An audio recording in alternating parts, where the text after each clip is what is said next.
ప్రియమైన వాళ్ళారా, బాగున్నారా? మరొక వచనం ధ్యానించుకుందాం. ఆదికాండం 12:7. యెహోవా అబ్రామునకు ప్రత్యక్షమై, నీ సంతానమునకు ఈ దేశం ఇచ్చేదనని చెప్పగా, అతడు తనకు ప్రత్యక్షమైన యెహోవాకు ఒక బలిపీఠమును కట్టెను.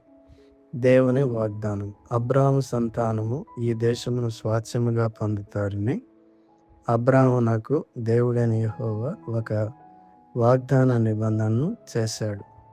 బలిపీఠము మరియు ఆరాధనను, కృతజ్ఞతను తెలియజేస్తూ ఒక బలిపీఠమును కట్టుట ద్వారా అబ్రాము దేవుని వాగ్దానమునకు ప్రతిస్పందించాడు. ప్రభువైన యేసుక్రీస్తులో మన స్వాస్థ్యము.